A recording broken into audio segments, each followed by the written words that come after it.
Ladies and gentlemen, brothers and sisters, patriots across this amazing country, we are living through one of the most insane periods of history for our gun right fight that we have ever seen. I'm going to break this down a little bit more in this episode. So yesterday, I absolutely got amped about delivering you the whole ATF reaching out to the SCOTUS over the frames and receivers rule. But one thing that we didn't hit on was the massive importance. Yesterday was all about the breaking news and showing you what they were doing.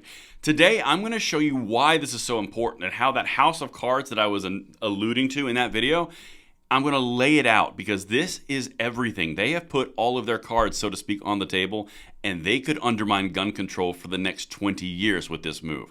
Now, of course, everything is linked in the description box below.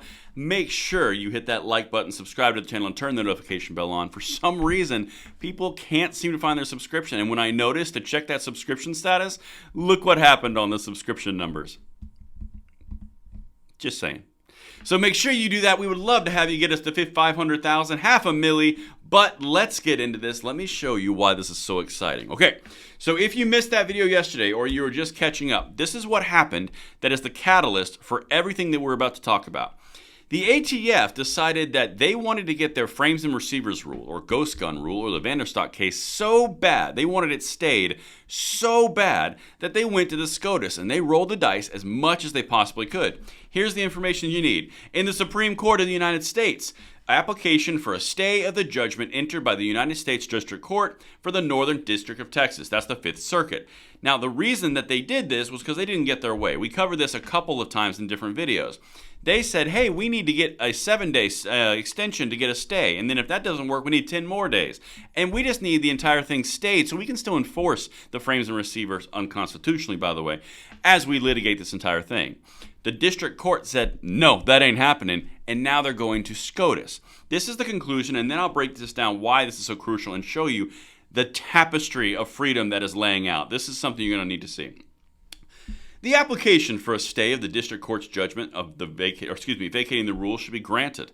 At a minimum, the court should stay the district court's judgment to the extent it applies to non-parties. And if the court does not stay the vacature in full, it may wish to construe this application as a petition for a writ of certiorari before judgment, grant the petition, and set the case for expedited briefing and argument. So basically, in the translated English world, that means make them stop, I won't enforce my rule, or take up this case so you can hear it. That's essentially what they said. Now, this is why this is so important. If I back this out a little bit further and look at all the court fights that we have going on, because they overextended in their gun control desires. The Biden administration fully went full court press, and they overreached.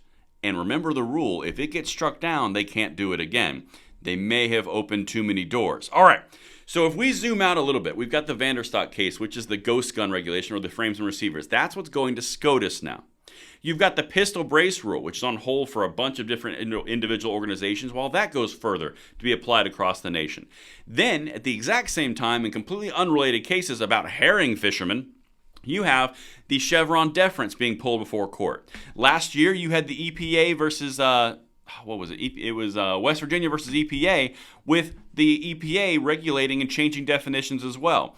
If you look at this from a 30,000-foot view, you can see that the entire judicial system is lining up against executive bureaucracies across the board. Now, that's what's happening on this level. In the West Virginia EPA case, the EPA got smacked down because it said the states can't be regulated because you change carbon dioxide into a toxin by changing definitions of written law. That sound familiar? You have pistol brace rulings, which are coming down for individual organizations, again, saying you cannot do this because you just changed the definition. Same thread. You go to ghost guns in the Vanderstock case. You can't just do this because you changed definition outside of the Gun Control Act of 1968, so it got reverted back. The ATF is now going before the Supreme Court for the exact same reason that the EPA did when they tried to do their shenanigans against West Virginia. Everything is lining up, and it's all coming against the executive bureaucracies and the power that bureaucrats have over the Constitution and the legislative branch. Even on this channel, we showed you clips where Lauren Boebert was on the floor of the House of Representatives saying the separation of powers is being violated. Jim Jordan, chairman of the Judiciary Committee, has come out and openly said the ATF is usurping the power of Congress by making law whole cloth by interpreting and redefining terms. Everything that you're seeing is going in the direction that we need it to be seen. The reason that this is so massive on the ATF particularly, if the Vanderstock case goes before the Supreme Court and the Supreme Court says no, let's just go through the three possibilities. The Supreme Court says, no, we're not issuing a stay and the courts need to work this out. That means that their ghost gun frames and receivers rule, let's just call it a rule and be nice, their rule can't be enforced per that original decision. That means the Supreme Court gives them a backhand and they have to have it fully enforceable while they work through the court system. They don't want that. The other case scenario, the Supreme Court does put a stay on it and lets it continue in the lower courts. That's what the ATF wants. It's the best case scenario.